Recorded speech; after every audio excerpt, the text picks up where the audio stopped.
여과되는 현실. 현실에 대한 우리의 지각에 관해서 한 가지 더 말하고자 합니다. 유추의 형태로 표현하겠습니다. 미국 대통령은 국민들의 반응을 접수해야 합니다. 로마 교황은 온 교회의 반응을 접수해야 합니다.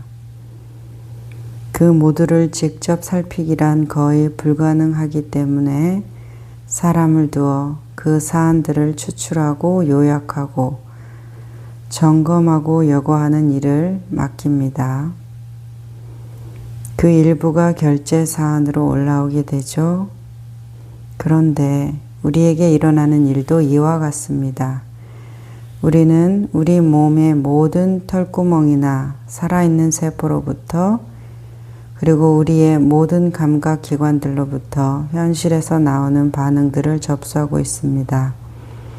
그러나 우리는 그것들을 끊임없이 걸러내고 있습니다. 누가 그 여과작용을 하고 있습니까? 우리의 조건화, 우리의 문화, 우리의 설계화, 우리가 가르침받는 사물을 보고 경험하는 방법, 우리의 언어까지도 한 여과기가 될 수 있습니다. 편집증 환자만 보더라도 그는 늘 존재하지 않는 무엇에 의해 학대받고 있다고 느끼고 있고 줄곧 과거의 어떤 체험이나 조건화된 어떤 환경에 따라서 현실을 해석하고 있습니다. 라고 말씀하세요. 그래서 이 조건화에 대한 이야기고 있는 그대로 우리가 그것을 알아차리거나 반응하지 못하고 어느 부분에 대한 것만 특정한 것에 대해서만 우리가 집중되어 있다라는 얘기시죠. 그러면 어떤 사람은 돈에 집중되는데 어떤 사람은 몸에 집중되고 어떤 사람은 권력에 집중되는 이유는 나의 조건화가 어디에 걸려 있는가를 볼 수 있는 것이죠. 다 어디 만족이라는 에고의 만족이라는 하나의 깔때기가 다 걸러내면 그 에센스는 에고의 만족이겠지만 그 에센스가 만들어지는 그 과정에서 잡다한 것들은 다양한 형태를 가지고 있는 듯이 우리를 좀 혼란시키고 착각시킨다는 말씀이실 거예요. 집착, 욕망, 갈망이라는 것이 있죠. 슬픔의 뿌리는 갈망입니다. 갈망은 지각을 왜곡하고 파괴합니다. 두려움과 욕망은 악령처럼 끊임없이 출몰하며 우리를 괴롭힙니다. 무엇이 성공입니까? 한 무리가 좋은 것이라고 결정해 놓은 것이죠. 다른 집단은 똑같은 것이 나쁘다라고 결정하는 것입니다. 이제 이렇게 말씀하세요. 그래서 우리가 돈이나 권력, 어떤 이런 것들도 우리를 결정하지만 이 집착, 욕망, 갈망 이런 어떤 보이지 않는 감각이죠. 우리 어떤 자기의 개인적인 느낌들 이런 것들도 우리의 어떤 여과기, 깔때기, 조건화 이제 이렇게 해석하시고 계시는데 부처님의 본생담이라고 하는 자카타라는 이야기에 그 이제 본생담은 그냥 이야기 형식의 어떤 전생담을 이야기 형식으로 만든 게 꼭 뭐 전생이 있다, 윤회를 긍정한다 이런 의미보다는 교훈적인 의미로서 우리에게 조금 어필되고자 하는 책이라고 저는 느끼거든요.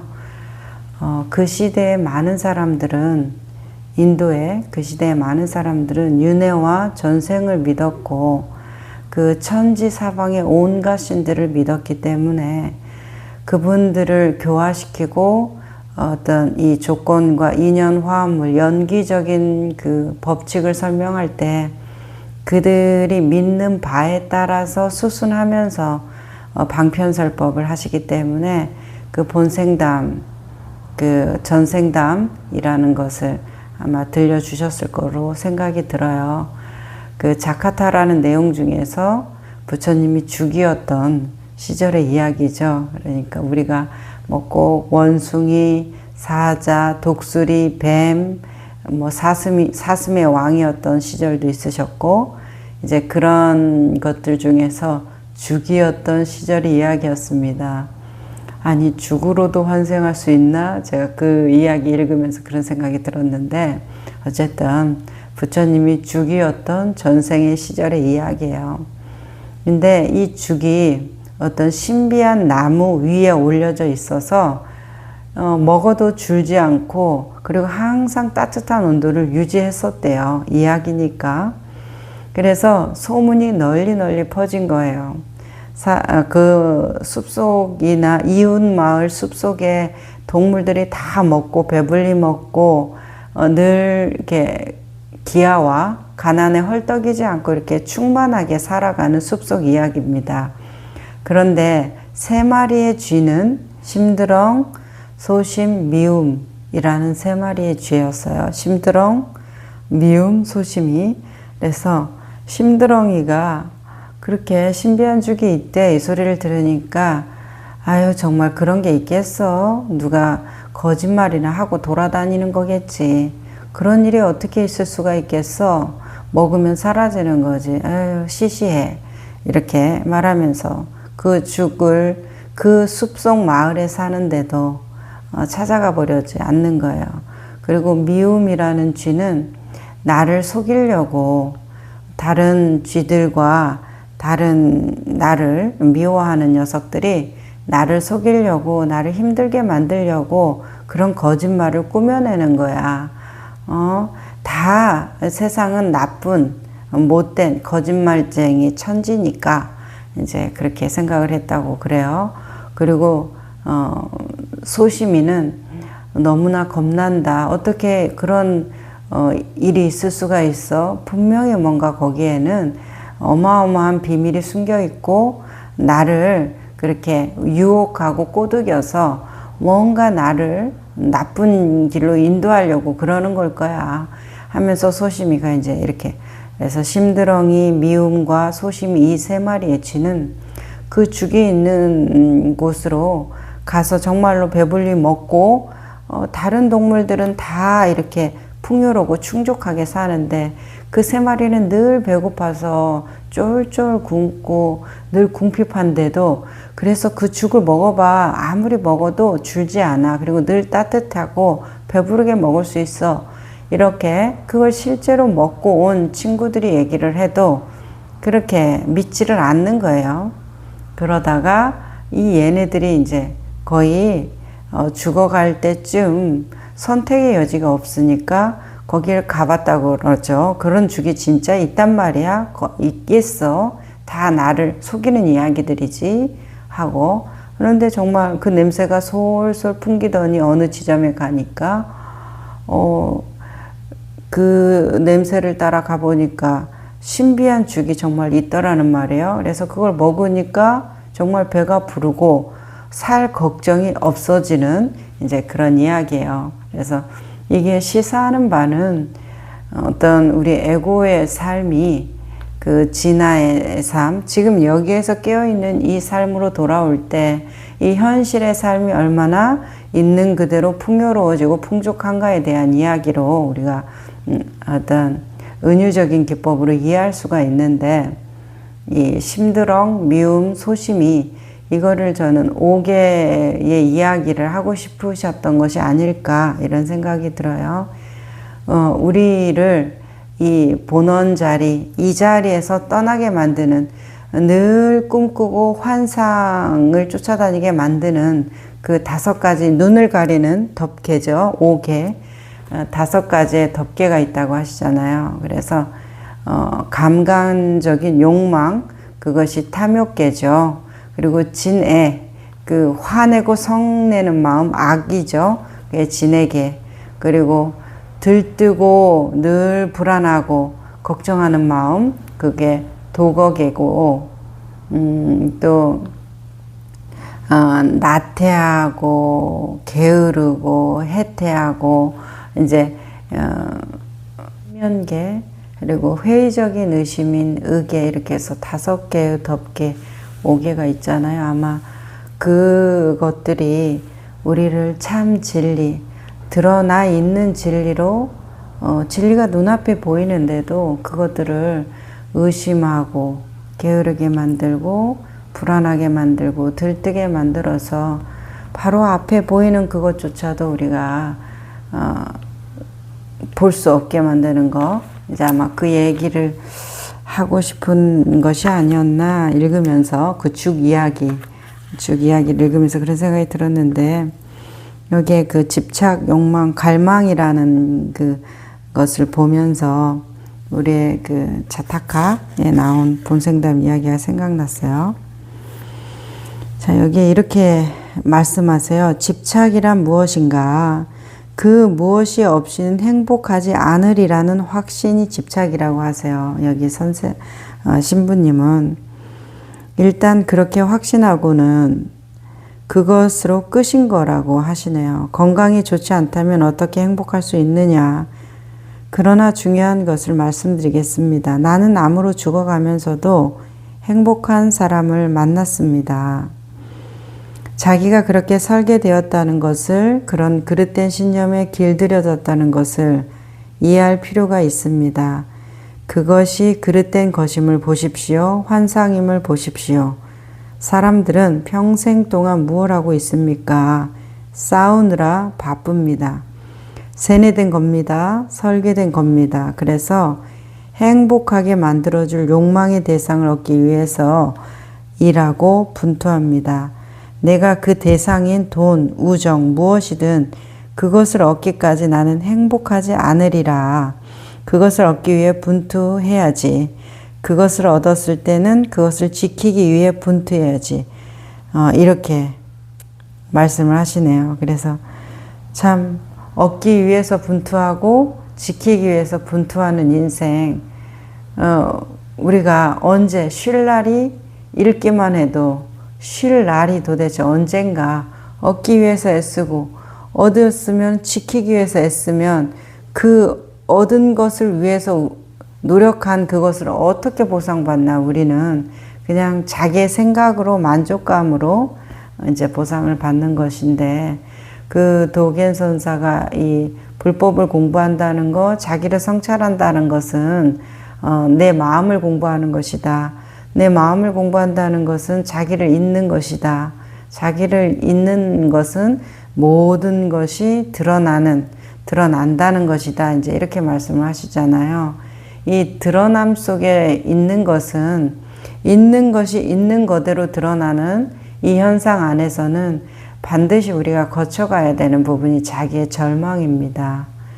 직면이라고 표현해도 좋고, 나의 어떤 수치와 부끄러움이라고 해도 좋을 것이에요. 그래서 내가 그러하다고 정당화하고 합리화하고 그럴듯하게 포장해 놓았던 모든 것들, 나의 생에 권위를 주었던 모든 것들에 대해서 내가 그것을 직접 봐내는 거예요. 정말 그러한 거에 대한 검증만 있으면 돼요. 돈을 열심히 벌었다. 그 돈이 행복할 것을, 그 돈을 벌면 행복한 것을 알고 나의 기쁨과 슬픔, 나의 인생을 갈아 넣었다. 나의 인생뿐만 아니라 내 가족의 인생, 내 자녀들과 함께하는 시간부터 해서 그런 것들을 다 갈아 넣었다도, 그런데 정말 그러했는가에 대해서 달려가는 동안에, 유지하는 동안에, 잃은 동안에 언제고 한 번쯤은 내가 진지하게 직면해 봐야 한다는 것이죠. 정말 그러한가에 대해서 내가 나를 가린 그 관념과 욕망, 집착, 추구로부터 그런 날이 온다면 우리는 언제든지 이 자리에서 깨어날 수가 있다고 저는 믿어요. 지금 이 순간을 벗어난 인간은 존재할 수 없고, 지금 이 순간을 벗어나서 무언가를 추구한다는 것은 불가능하기 때문에 그렇겠죠. 이 선의 3대 기둥, 3가지 기둥이라고 있죠. 대신심, 대의심, 분심, 이렇게 해서 3가지인데, 신심이라는 것은 간절하고 지극한 마음을 내는 거, 믿음이라고도 표현을 할 수 있겠죠. 그 신심 중에서 이제 제가 본 지금까지 경험한 중에서 대신심의 가장 모델은 아이가 엄마를 믿는 마음이 아닐까 싶어요. 정말로 놀이터에서 놀 때 이렇게 높잖아요. 계단을 타고 올라가서 이렇게 쭉 미끄러지는 그런 데에서 이렇게 올라가면 아이의 키에서 볼 때는 놀이터 그 바닥이 되게 높게 느껴질 거 아니에요.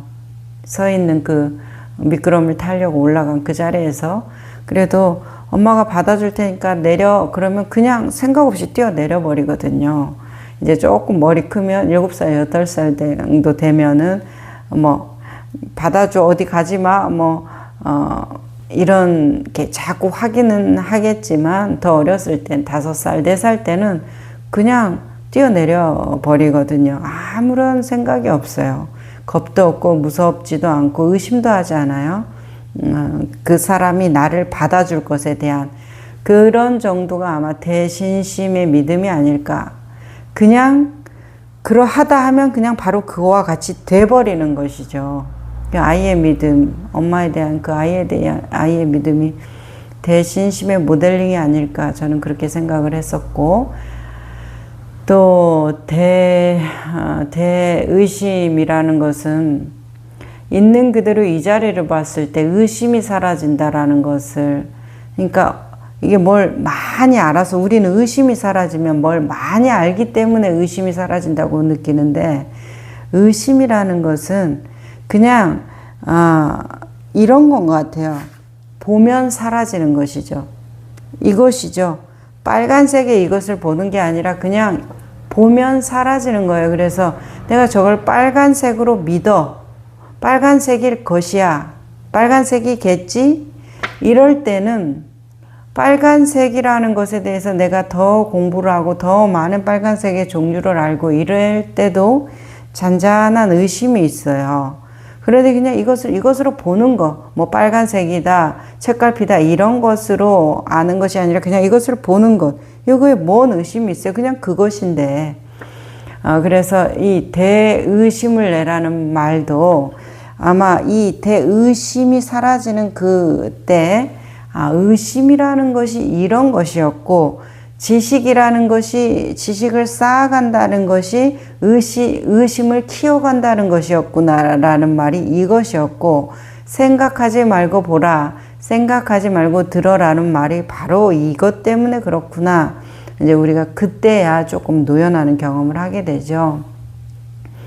그런데 조금 의심스러운 것이 대분심. 왜 분한 마음이죠? 분심이라는 것은 아주 분하고 막 참을 수 없고 부들부들 떨리고 이런 분심, 대분심을 내라는 마음이 선의 3대 기둥에서 저는 대분심이 왜 이렇게 분한 마음을 내야 하지? 이렇게 막 그렇게 막 끌어오르는 싫은 감정, 불만족스러운 감정을 가지고 이 마음 공부를 해야 하지? 이제 이런 생각을 했거든요. 근데 이제 대분심에 대해서 지금은 이렇게 생각해요. 이 분심이 연민하고 맞닿아 있다고 생각해요. 어느 책에서 대분심을 표현할 때 참 아름답게 표현이 되어 있더라고요. 마땅히 죽어야 하는 존재가 내가 마땅히 죽어야 되는구나 알고 죽을 길로 기꺼이 갔어요. 우리가 수행자들의 삶이라는 것이 다 버리고 기꺼이 산으로 들어가고 저기 멀리 해외로 떠나고 자기 혼자의 삶을 홀로 고독하게 사는 걸로 선택을 하는, 마땅히 죽을 길로 간다라는 것이에요. 마땅히 죽어야 되는 존재가 마땅히 죽을 길로 가서 살아 돌아오는 그 슬픔, 그것이 대분심이 아니겠는가 이렇게 표현을 하더라고요. 참 아름답죠. 마땅히 늙어서 사라져야 될 존재가 마땅히 그 늙음으로 들어가서 늙지 않고 돌아오는 그 슬픔이 대분심이 아니겠는가. 처음에 읽을 때는 참 아름답다, 어떤 회한이 느껴진다 해서 곱씹고 했더니 그 안에서 잔잔한 분심, 그 모든 것을 버릴 정도의 그 용맹, 결단, 결의가 있는 것에도 불구하고 내가 죽을 자리에 가서 살아 돌아오는 그 어떤 치욕스러움, 처절함, 되지 않는 나 자신에 대한 그 끈질긴 생의 욕망, 이런 것들을 볼 때 그 자신에 대한 그 엄청난 분노 같은 그 마음이 느껴지더라고요. 그래서 아, 이것을 대분심이라고 표현하셨구나. 그리고 이걸 선의 3대 기둥 중에서 포함될 수 있는 건가 보다. 그러면서 그 안에서 이 나약한 존재에 대한 엄청난 연민이 느껴지지 않으세요? 슬픔과 연민, 그 나약함, 연약함에 대한 그 동정, 그런 게 저는 참 느껴졌거든요. 저의 연약함을 보기 때문에 그러겠죠. 근데 그것이 분심, 그 불만족스러움과도 연결이 되어 있더라는 것이에요. 그런데 선의 3대 기둥이라고 그래서 의심, 그리고 분심, 믿음, 이 세 가지가 다른가 생각해보면 지금 여기 이 자리에서 뭐가 다르겠습니까? 의심하지 않는 그 마음이 믿는 마음이고, 믿는 그 마음이 나에 대해서 정말로 깨끗해지고 깨끗해지면 놓아버리다 보면은 죽을 자리에 가서 그냥 죽어 없어지는, 사라지는 그런 경험을 하게 되겠잖아요. 그러니까 어차피 다 돌아서는 하나인 것 같아요. 우리가 오감을 가지고서 본다, 듣는다, 말한다고 말하지만 사실 다 하나의 감각이거든요. 보면은 그것을 그냥 듣는다라고 얘기하고 본다라고 얘기해요. 그래서 호흡이라는 걸 우리가 어떻게 봅니까? 하지만 우리가 호흡을 잘 지켜보세요. 알아차리세요. 이렇게 말하고, 제가 화가 나 있는 것을 어떻게 아이가 엄마가 화났어? 이렇게 말하지 않는데 어떻게 엄마가 화가 난 것을 보고 엄마 혹시 화났어? 엄마 오늘 안 좋은 일 있어? 이렇게 얘기를 어떻게 해요? 제 감정을 어떻게 다 읽고. 그러니까 이런 기운적인 것을 아이가 느끼는 것이고 인식하는 것이지만 그것을 오감으로서 표현하기 때문에 본다라고 표현하지 실제로 보여지는 것이 아니죠. 자, 그런 것처럼 우리가 이렇게 다양하게 표현하지만 사실 그게 단 하나의 작용이라는 거, 이제 그것에 대해서는 의심이 없거든요. 그것이 다 일체에 의해서 내가 드러나는 형태겠죠. 여기 이제 이렇게 나와 있는 것에 대해서, 우리의 싸움에 대해서 조금 얘기해 봤고요. 여기 이제 신부님이 이렇게 말해요. 우리가 얻었다고 생각하는 그것을 얻었을 때 우리는 얼마나 오랫동안 행복할까요? 몇 분? 만화의 며칠이죠. 깔깔한 새 차를 가지게 되었을 때 그 감동이 얼마나 지속될까요? 다음번 애착이 위협받을 때까지죠. 짜릿한 감동과 관련된 진실, 그것은 잠시 후 실증이 난다는 것입니다. 자, 기도가 중요한 것이라고들 합니다. 하나님이 중요한 것이라고들, 우정이 중요한 것이라고 합니다. 그런데 기도가 정작 무엇인지, 하나님이 무엇인지, 우정이 무엇인지는 모르면서 우리는 그것들로 많은 것을 이루어냈습니다. 자, 거기에는 아무것도 없습니다. 거기에서 빠져나오는 길은 단 하나, 탈설교화입니다. 어떻게 탈설교화가 되냐고 이제 신부님이 말할 때 그 설교화를 자각하는 것이라고 하세요. 의지의 노력으로는 여러분이 변할 수 없습니다. 의지의 노력으로는 변할 수 없습니다. 이상들을 통해서 새로운 습관들을 들임으로써는 달라질 수 없습니다. 라고 말하세요. 의지의 노력으로 변할 수 없는 이유가 왜 그래요? 의지의 노력이라는 것은 그냥 내 방 안에 있는 물건들을, 가구를 이쪽에서 저쪽으로 배치해 놓는 거예요. 그러면 우리는 이렇게 느끼죠. 원래 항상 저 에어컨이 저쪽에 있었는데 이쪽에 옮겨 놓으면 좀 방이 새롭게 느껴지는 거예요. 그쵸? 인테리어나 가구 배치가 좀 달라졌으니까 새롭게 느껴지는 거예요.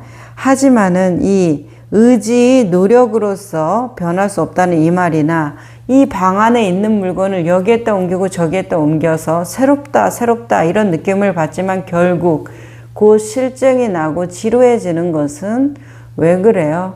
이 방 안에 있는 물건이 그냥 여기에서 여기로 거리적인 이동만 했지 실질적으로 달라진 것이 없기 때문에 이것이 이 범위 안에 있는 그냥 여기에서 여기로의 이동이기 때문에 변화가 없는 것이에요. 나는 노력은 하죠. 이 건물을 이 물건을 여기에서 여기로 옮기는 이런 노력들은 계속 이루어지고 새롭게 계속 단장하는 느낌은 들지만 그 경계 안에 있다는 거예요.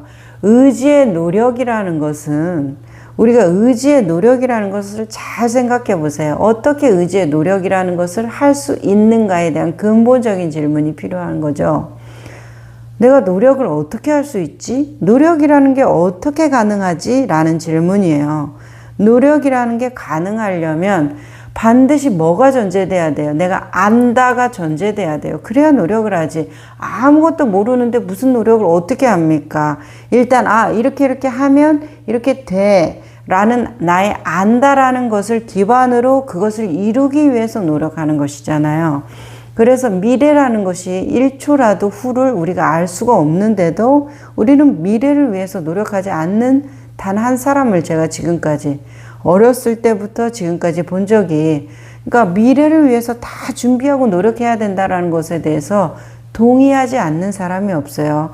비록 지금 이 순간 나태하고 게으르게 살고 자기는 이번 생은 망쳤어 이런 식으로 포기 자조적인 말을 하는 사람조차도 미래라는 것을 전제하면서 살아가더라는 말이에요. 그러면 미래라는 것을 알 수 없고 보이지 않는데 어떻게 전제할 수가 있죠? 나는 알 수 없다고 말을 하지만 안다라는 거예요, 미래를. 그 전제하에서 노력하고 포기하는 것이에요. 그렇다면 안다라는 그것에 함정이 어마어마하게 들어있는 것이에요. 그 안다라는 것이 나의 경계를 딱 만들어 놨다는 거예요. 내가 안다, 모른다의 경계를 넘어가는 것이 이 공부인데, 근데 안다 안의 범위에서만 우리는 노력할 수 있어요. 모르는 거 혹시 노력할 수 있으세요? 모르는데 내가 최선을 다할 수 있으시겠어요? 모르는데 사랑하실 수 있으시겠어요? 모르는데 내가 헌신하고 봉헌하고 희생할 수 있겠어요? 그런 일은 일어나지 않습니다. 우리 삶에서. 알기 때문에 하는 것이에요. 그래서 이 신부님의 말에 의지의 노력으로 여러분은 변할 수 없다는 것이에요. 의지의 노력이라는 게 안다라는 범위 안에 있기 때문에 변할 수가 없어요. 이 방 안에 있는 가구를 여기에다 옮겨서 저기에다 옮긴들 그냥 그것이 그것인 거예요. 변화가 없는 거예요. 나는 변화가 있다고 느끼죠. 인테리어가 변했다라고 느끼지만 그것은 그냥 그렇다라는 거예요. 이 방 안에 있는 물건이 있는 것이 있는 것이에요, 그냥. 그래서 이런 것들로는 진실로 내 의지의 노력으로는 진실로 왜? 내 안다의 범위이기 때문에. 그래서 노력하지 마라, 애쓰지 마라의 범위가 왜 내 안다의 범위에 있기 때문에, 거기에 걸려 있기 때문에 그런 것이죠. 자, 이거 꼭 생각해 봐야 됩니다. 그러면 그럼 우리 어떻게 해야 됩니까? 어떻게 해야 됩니까? 참 좋은 말이에요. 어떻게 해야 됩니까? 만약에 부처님이 오셨어요. 이 경전 안에 있는 부처님이 탁 튀어나왔다고 보세요. 우리가 상상하는 성스러운 모습으로 막 1200아란 그 방편 자제설법을 하시는 부처님이 튀어났다고 보세요. 그러면 저만 해도 뭐라도 얻을까 싶어가지고 얼마나 그분을 극진히 공양을 하고 부처님의 거지의 모습으로 왔으면 이 에고와 환상과 내 집착과 욕망이 쌓인 인간으로서 이 나약함이 그분의 진정한 모습을 못 보게 가로막기 때문에 거지의 모습으로 동정하거나 거지의 모습으로 내가 무슨 피해라도 갈까봐 이렇게 하겠지만, 이 무슨 경전에 있는 그 부처님이 막 금강경을 설법하고 영축산에서 뭐 이런 모습으로 있는 그 부처님이 나타난다고 하면은 아우 기꺼이 그 족정내 그 발에 뽀뽀를 하는 발에 입 맞추는 그렇게 낮추는 마음이 대조하심의 마음이 좀 될 것 같아요. 제가 그냥 경건한 마음, 존경심이 저절로 우러나올 것 같거든요. 자, 그런 부처님이 나온다고 봤을 때 사람으로서는 부처님을 안 믿는 사람으로도 부처님은 뭐 사입이야 라고 생각하는 그런 사람으로도 아마도 떨쳐내지 못할 거예요. 아, 저분 내가 함부로 하면 안 되겠다라는 그런 민마음의 경외심까지는 떨쳐내지 못할 거예요. 그런데 누구는 그냥 그를 있는 그대로 보는 누구는 있을 것이다라는 거예요. 누구예요? 강아지는 그런 부처님을 보고서 그냥 먹이를 주면 좋아하고 그리고 쓰다듬어주고 귀여워해주면 좋아하고 나에 대해서 관심을 갖지 않으면 나도 별로 그렇게 관심 없는 그런 느낌을 가질 것이에요. 아이는 내 엄마보다 부처님을 더 사랑할 리가 없습니다. 뭐예요? 이 둘의 차이가 강아지나 아이와 저의 차이가 뭡니까? 부처님을 안다. 이들은 부처님을 모른다. 이거예요. 우리가 아는 지식적인 안다, 모른다. 그것의 범위 안에서도 이와 같은 것이 일어나는데 우리의 어떤 그 수행적인 안다, 모른다는 오죽하겠습니까? 보이지 않는 것에는 우리의 더 많은 믿음이 가야 하거든요. 그러니까 우리가 그것을 있는 그대로 깨끗하게 본다라는 거, 강아지가 부처님을 보듯이 아이가 젖을 빠는 아이가 부처님을 보듯이 그렇게 깨끗하게 본다면 그냥 존재와 존재가 만나서 위대한 존재와 작은 존재, 보잘것없는 존재가 만나는 게 아니라 존재와 존재가 만나서 미소 짓는 거, 염화미소, 꽃 한 송이를 보고 미소 짓는 그와 같은 일이 뭐 그렇게 경전에만 일어나야 될 일이라고는 생각이 안 들거든요. 근데 그게 과연 내가 그와 같은 권위와 역사와 다수와 그 많은 그 유전의 학습의 그 하중을 견뎌내는 일로부터 자유로울 수 있는가에 대한 질문이지, 그분하고 담대하게 맞서서 바라보는 노력보다는 내가 그 하중으로부터 자유로울 수 있는가의 질문이 훨씬 더 빠를 수 있겠다. 개인적으로는 그렇게 생각해요. 수행은 정말로 여기 이제 신부님 얘기, 돌멩이를 돌멩이로 보고 종이 조각을 종이 조각으로 볼 때는 그 돌멩이를 값비싼 다이아몬드라고 생각하지 않고 그 종이 조각을 10억 달러짜리 수표라고 생각하지 않게 됩니다. 그것을 볼 때 여러분은 변합니다. 그때는 자신을 바꾸려는 시도에 무리가 없어집니다. 그런 시도가 무리가 없게 잘 바꾼다는 얘기예요. 그냥 자신을 바꾸려고 하는 그런 마음 자체가 없어지는 거. 이대로 괜찮은데 왜요? 내가 부처님으로 화해서 저 꽃을 보는 거나 지금 여기에 이 부족한 존재로 저 꽃을 보는 거나 강아지가 저 꽃을 보는 거나 아이가 저 꽃을 보는 거나 저 꽃을 보는 것이 무슨 차이가 있습니까? 차이가 없어요. 근데 내 생각에 부처님이 저 꽃을 보면 내가 저 꽃을 보는 거하고 다르겠지? 거기에는 다름이 있죠. 하지만 그 꽃을 보는 그 자체, 그 시선, 봄 자체에 무슨 차이가 있냔 말이에요. 거기엔 차이가 없어요. 차이가 없습니다. 그래서 그렇지 않으면 변화라고 부르는 것이 단지 여기에서 저기로 무언가를 옮겨놓는데 지나지 않는 셈입니다. 여러분의 행동은 변하지만 여러분은 달라지는 것은 아닙니다. 라고 이렇게 이제 말씀을 하세요. 그래서 우리 회원님들하고도 같이 있을 때 내가 수행자라는 것에 안심해서는 안 돼요. 남들하고 다르다. 뭐 명상을 한다. 내가 알아차린 깨어있음에 대해서 공부한다. 이런 것에 대해서 우리는 안심하는 자리, 안심인명의 도를 얻지만 그 안심인명의 도는 어떤 안심인명의 도예요? 그냥 이렇게 편안하게 푹 쉬는 그 푹 쉬는 자리가, 마음은 푹 쉬지만 그 푹 쉬는 그 자리가 어떤 파도의 꼭지점을 계속 타면서 움직이는 그 서핑을 하는 거와 같은 상태라고 저는 보여지거든요. 그러니까 중심점이 계속 이동하는 거예요. 왜요? 현상계는 계속해서 여기에서도 말씀하시는 이 변화라는 작용이죠. 이름, 일양. 하나가 음하면 하나가 양하고, 하나가 정하면 하나가 동하는 이 계속되는 순환 속에 있기 때문에 내가 가만히 앉아 있으면 그 순간 떨어져 버리는 것이에요. 이 순간이라는 것이, 순간이라는 말은 있지만 순간이라는 게 존재해요? 아니죠. 계속 나아가는 거 아니에요. 근데 이 순간에 있다라는 그 순간, 1초라도 지나야 이 순간에 있다라는 생각을 하기 때문에 그때는 이미 떨어진 것이에요. 이 순간에 없는 것이에요.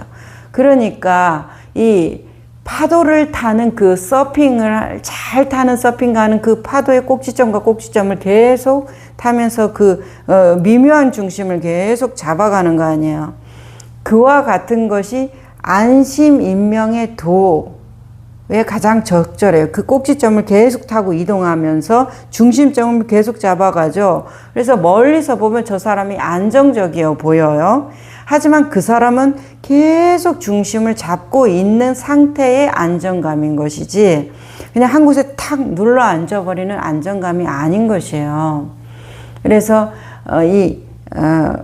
그 마당놀이 옛날에 어렸을 때 그 줄을 타는 그 이렇게 막 꽹과리도 치고 줄도 타고 막 무슨 엄청난 기에 고개를 하시는 분들을 본 적이 있는데 제일 신기했던 게 그 장대 같은 데 올라가가지고 막 하시는 분들이 제일 신기했어요. 저 같으면은 이게 조금 널판지에 이 강을 건너가도 막 무섭거든요. 저 밑에 떨어지면 어떨까? 무서운데, 저 가는 줄을 타고서 거기에서 막 걸어도 가고, 막 노래도 부르고, 이렇게 막 제주도 부리거든요. 위에 뛰었다가 내렸다가. 너무 불안하고 신기하고 막 계속 그 자리를 떠나지 못하고 계속 그 위를 쳐다보면서 환호했던 기억이 나거든요.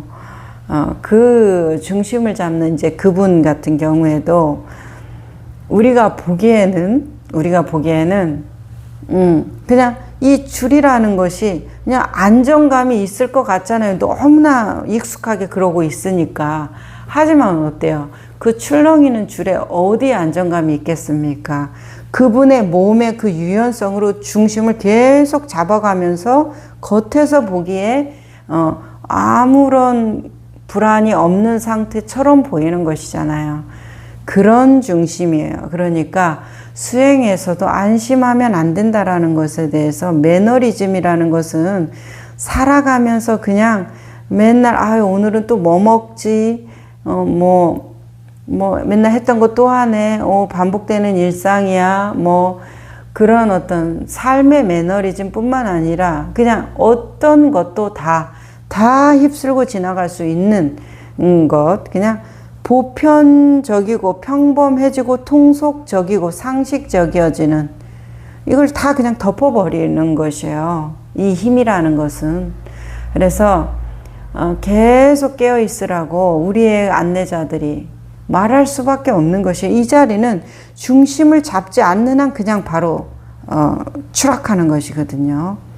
그래서 이 매너리즘에 대한 주의를 우리가 할 수밖에 없고 스스로도 내가 매너리즘이 아닌가에 대해서 끊임없이 이제 돌아봐야 되는 것이에요. 그래서 아마도 제가 생각했을 때는 이 법륜이라는 거 두 개의 바퀴죠. 법을 굴리는 이 현상계와 진화, 참나, 진실, 실상의 법을 굴리는 두 개의 법륜의 바퀴가 굴러간다고 하잖아요. 이걸 진재속재라고도 표현하고 이 두 개의 바퀴가 굴러가는 것이 이 진재와 속재의 바퀴가 같은 거잖아요. 현상계는 우리가 인식되는 모든 것이 드러나지만 이 실상의 세계는 뭐예요?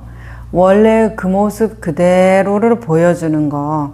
그래서 인식되는 세상과 원래의 세상, 이게 두 개의 법륜의 바퀴로 굴러가기 때문에 인식되는 세상은 지금 이 순간, 그런데 본래의 세상은 움직임도 없고 변화도 없으며 영원한 것, 그것이 평범하고 보통 그것이 아니겠어요? 특별하다는 느낌이 없어야 이것이 영원할 수 있지, 특별하다는 것이 있으면 그것이 어떻게 영원하다는 표현이 되겠습니까? 특별함이라는 것은 아주 평범한 일상 중에 가끔 한 번씩 탁탁 튀어오르는 것이 특별함 아니겠어요? 그러니까 이 법륜, 두 개의 법륜, 현상계와 진화계, 실상계가 들어가는 그 두 개의 바퀴가 인식되면서 원래의 모습, 이게 이렇게 돌아가기 때문에 이 매너리즘이라는 것은 피해갈 수가 없겠구나, 이렇게 느끼거든요. 그러면 호흡이라는 것도 이제 이 들숨 안으로 들어오는 것이죠. 안으로 들어오는 이 호흡, 이 들숨을 이 몸의 영양분을 전달해 주면서 이 기운과 생명 활동을 불어 넣어 주죠. 불어 넣어 주면서 인체가 원활하게 돌아가도록 도와주지만, 이게 아마 현상계와 실상계를 나눈다면 현상계의 모습, 인식되어지는 모습을 보여줄 것이에요. 하지만은 밖으로 나가는 날숨일 때는 어때요? 우리의 그 어떤 실상의 모습은 뭐예요? 끊임없이 생멸을 경험하는 그 변화를 보여주잖아요. 생멸. 나감으로써 그 하나의 호흡의 멸함, 시작과 끝을 보여주고, 이렇게 되는 것이에요. 그러면 이것이 어떤 이 두 개의 바퀴가 계속 이렇게 나아가고 있기 때문에 우리가 인식하면서 인식하는 것에 대해서 끊임없이 깨어 있지 않으면 그것이 다시 그 인식이라는 그 범위 안에, 내가 안다라는 범위 안에 들어가 버리기 때문에 우리의 의지로서 이것을 어떻게 해보겠다라는 것은 참으로 불가능하다고 보여져요, 개인적으로는. 그리고 그렇게 할 필요가 뭐가 있겠는가? 이 두 개의 법륜이 굴러갈 때 실상을 보면서, 이 인식되어지는 세상을 보면서, 그러니까 낱낱의 파도가 보여지는 그 바다 전체가 바다임을 알면서 파도를 보는 거, 파도를 인식하면서 그 원래의 상태, 바다의 상태를 보는 거, 그것을 그렇게 같이 개별자를 인식하면서 전체를 인식하는 거, 그것을 그냥 그렇게 동시에 같이 하면 되지, 이것을 막 뭔가를 노력해서 그것을 해야 될 필요성에 대해서 잘 모르겠다, 이런 생각이 드네요.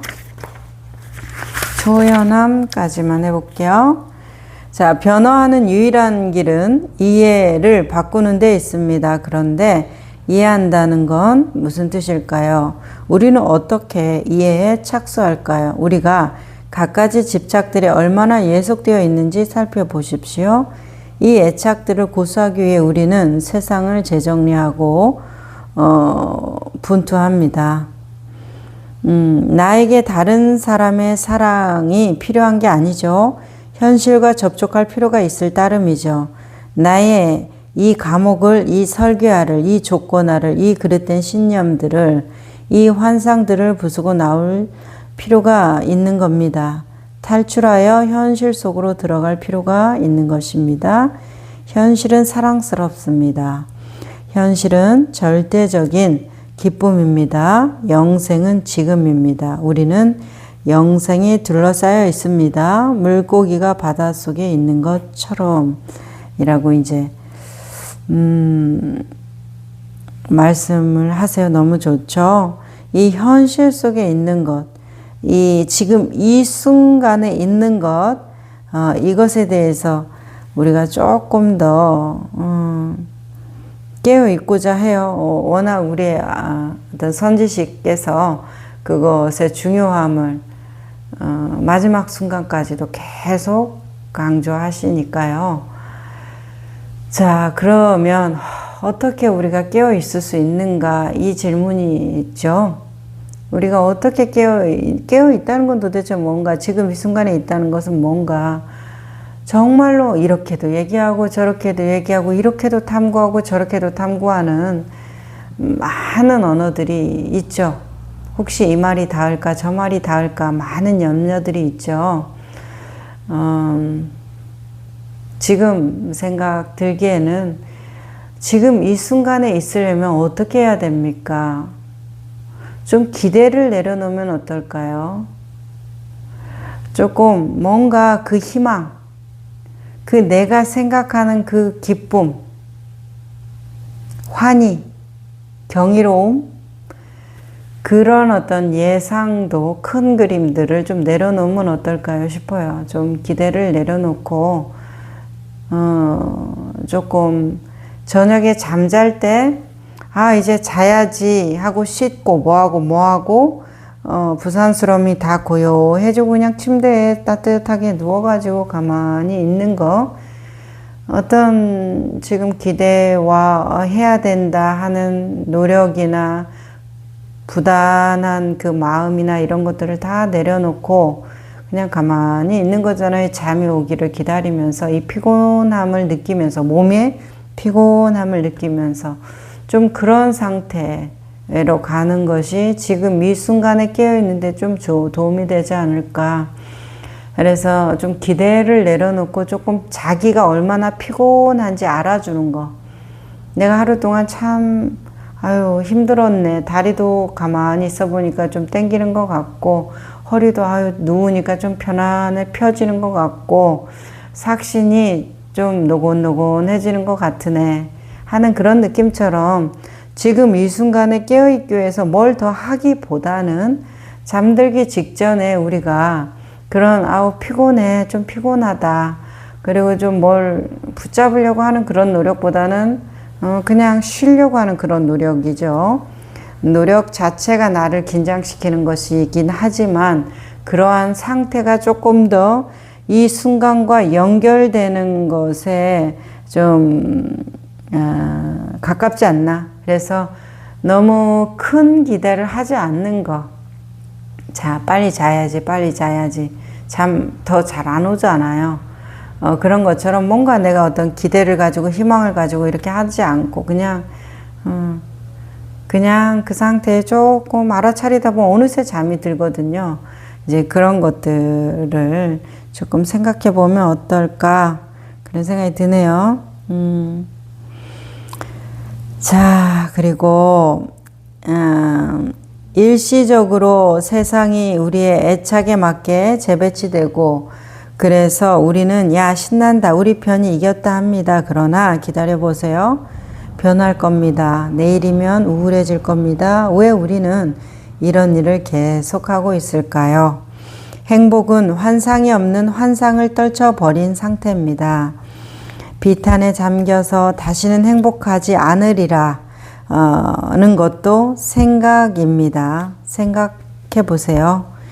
남편이 죽었다, 아내가 죽었다, 절친한 친구에게 버림받았다, 돈을 잃었다 등등 무슨 일이 일어났습니까? 시간이 흘렀고, 그래서 또 다른 애착을, 매력을 느끼는 다른 사람이나 다른 대상을 찾아내게 되었다면 옛 애착은 어떻게 되었습니까?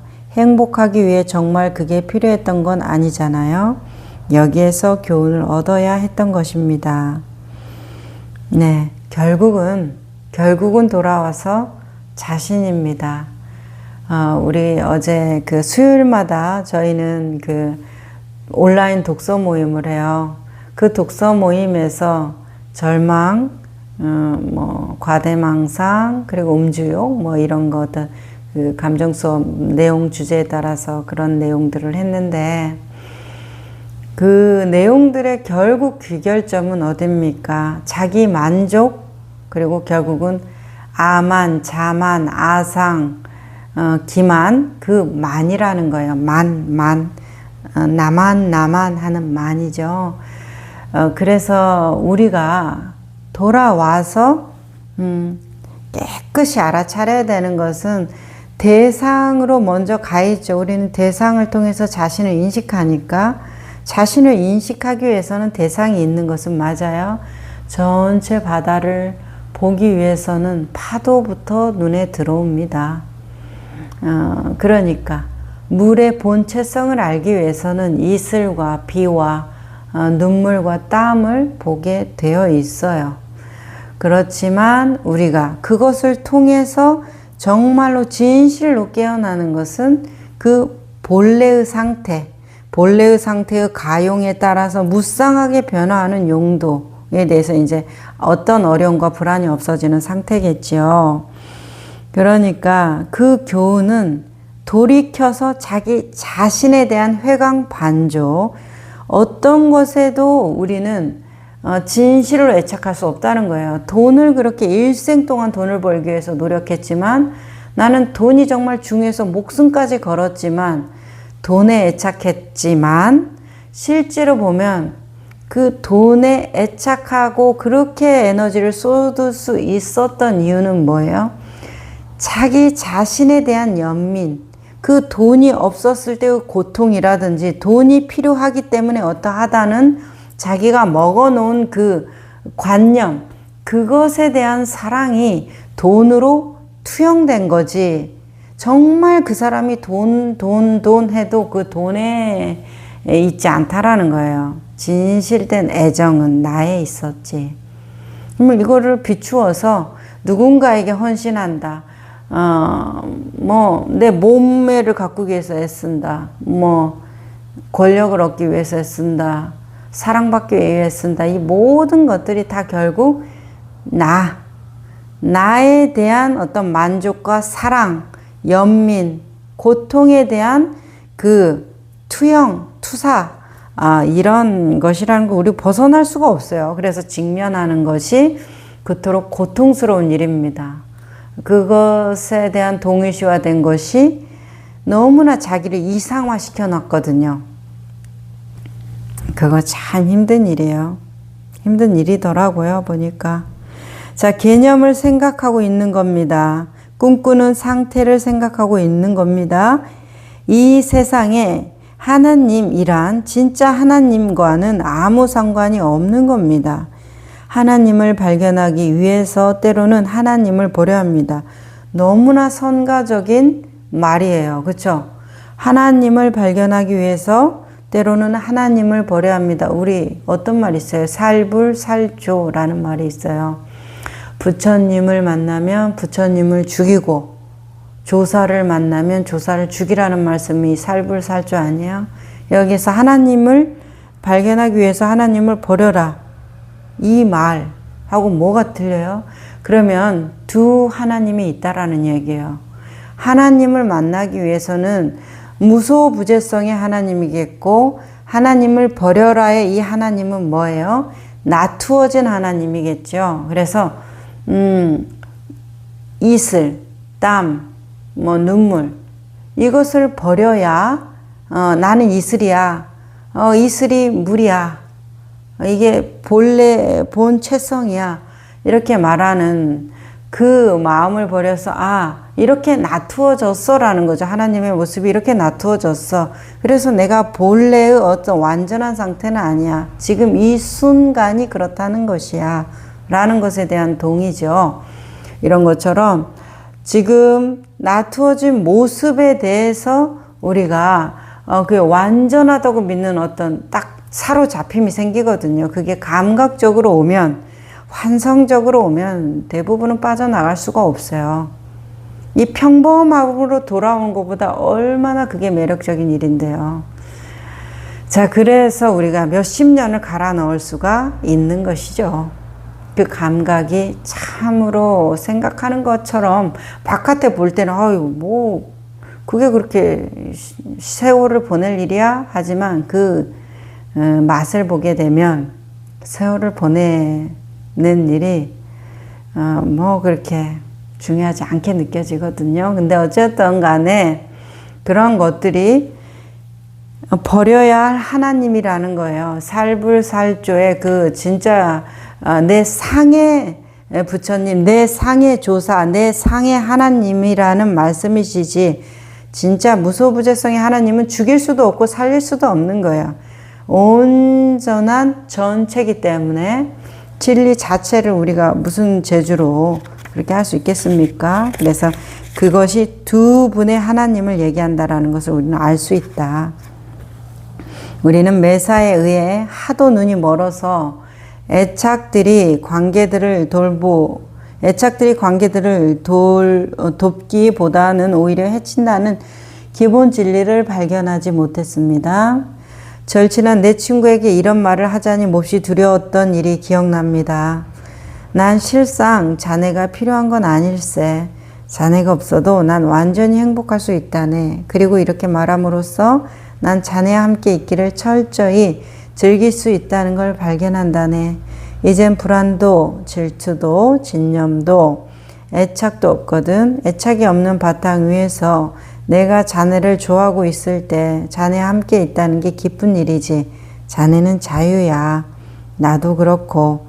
나중에 알고 보면 내가 누구를 좋아하건 그가 나를 좋아하기 때문이죠. 그거 나 자신을 들여다보고 있노라면 똑같은 고질이 새삼 도지는 걸 발견하죠. 인정과 찬사에 집착하면서 사람들을 볼 때 그들이 그 집착을 위협하느냐 아니면 조장하느냐와 관련지어 보게 됩니다. 이제 이렇게 말씀을 하세요. 그래서 여기에서 절친한 내 친구에게 난 실상은 자네가 필요한 게 아니야 이런 말을 하자니 몹시 두려웠던 기억을 신부님께서 나눠주셨는데 어제 얘기를 하면서 우리가 아이가 자랄 때 그러니까 이렇게 그냥 성장, 신체적인 어떤 성장을 이루면서 자라는 거 말고 어떤 생존의 조건, 원가족의 조건 안에서 웃자라 버리는 거죠. 그냥 벼가 웃자라면은 알맹이가 실하게 열리지 않고 그냥 빨리 자라는 거예요. 우리 어떤 닭이라든지 소, 뭐 돼지 이런 어떤 가축, 도축용으로 사용하는 친구들을 우리가 웃자라게 하기 위해서 항생제와 성장 촉진제를 엄청나게 투여한다고 하잖아요. 먹이 같은 거나 이런 어떤 환경 조건으로 그런 것을 웃자라게 만드는 형태죠. 그래서 아이가 웃자라는 것을 보면, 아이가 어른이 돼버리는 것을 보면은 제가 이런 어느 순간에 현장에서 경험할 때 그들이 현실을 그대로 받아들이는 순간 웃자라 버리더라고요. 어른이 돼버리는 거예요. 아이인 상태로. 그 현실을 그대로 받아들인다는 것이 뭐예요? 뭐 아버지가 학대를 한다, 어머니가 집을 나갔다, 아니면 내가 고하다, 뭐 이런 어떤 현실에서 그래도 우리 엄마가 부자여가지고 나를 언젠가는 데리러 올지도 몰라. 사실은 우리 부모가 어디인가 아주 뭐 재벌집에 누구 유명 여배우, 뭐 유명 어떤 어떤 기업가 뭐일 거야. 그런데 내가 잠시 여기 이렇게 있다가 나를 이렇게 발견하게 될 것이야. 뭐 이런 기대와 환상을 항상 품고서 어려움도 견디고 외로움도 견디고 하다가 어느 날 문득 자기의 현실을 받아들이는 날이 오는 거예요. 나는 버려졌구나. 나는 혼자네. 아무도 나와 함께 할 수가 없어. 그렇게 현실을 있는 그대로 받아들여 그냥 현실이 보여지는 날이 오는 것 같아요.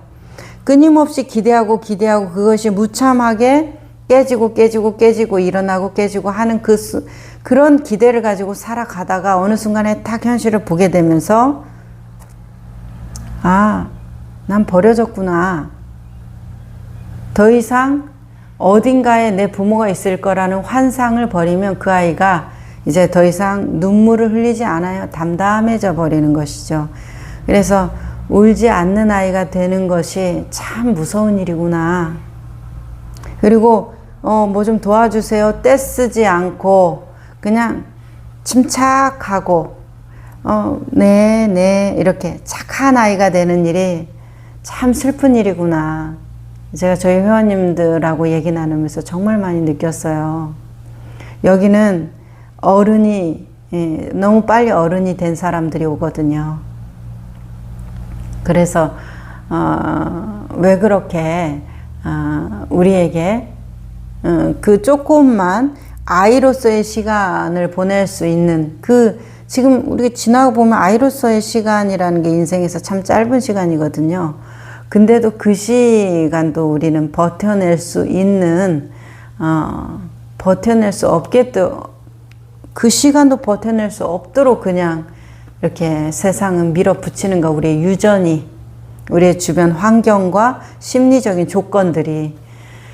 그게 조금 서운하고 실망스럽고 어떨 때는 보이지 않는 적이 어디엔가 있는 것 같은 느낌이 들고 그렇더라고요. 참 그런데 이제 여기에서도 신부님이 그런 것들 몹시 두렵다라는 거예요. 자네가 필요하지 않다. 내가 혼자라는 거. 그 혼자라는 것이 이제 이분은 스스로 설 수 있을 때 나는 사실은 나 혼자로서 이 세상을 살아가는 거지 라는 그 말을 하는 상태하고 아이가 어른이 돼버리는 그 상태의 그 절망감하고는 참 다른 맛이에요. 아주 씁쓸한 맛이죠.